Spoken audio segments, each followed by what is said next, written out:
دا سره ډېره افسوسناکه خبره ده. دا خو ډېرې واقعیت چې کوم دی نو رجسټرډ کېږي نه، او دا د عوض نور ماشومې چې کوم تاسو خبره کوئ چې کاکا صاحب کې مطلب دا واقع شوې دا 2 کالو ده، او مطلب یو 2 شپې چې کوم دی او 2 ورځې غیبه وه، او بیا چې کوم دی نو دا لاش د هغې پیدا شو.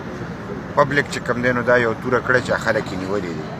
دا اوس د حکومت ذمهواري ده چې عموما حکومت وایي چې یاره خلک په ګوتو نه راځي، یا دا ټایپ خلک چې کوم دی نو یو یره پیلاوي، یا د ماشومانو دا د بې حرمتۍ یا د اغوا کولو دا کیسونه کېږي. نو دا یو ټیسټ کیس دی چې عوامو هغه خلک نیولي چې چا دا کار کړی دی. اوس هغوی له داسې سزا پکار ده چې آینده دپاره څوک داسې حرکت ونه کړي او داسې کار ونه کړي. رښتیا خبره چې هر سړی اولاد لري او سړی د دې ته وګوري چې دا مطلب چې دا یو نور په ځای باندې د سړي خپله بچی وي او خپله رشته دار نو څومره به درد مطلب سړي ته رسي. نو د انسانیت په حواله باندې مونږ چې کوم دی دا ټول زمونږ اولاد دی چې مونږ دلته اوسو او په دې ځای کې یو. نو دا داسې ده لکه زموږ خپل اولاد او زموږ د خپل اولاد چې دا اشر دی.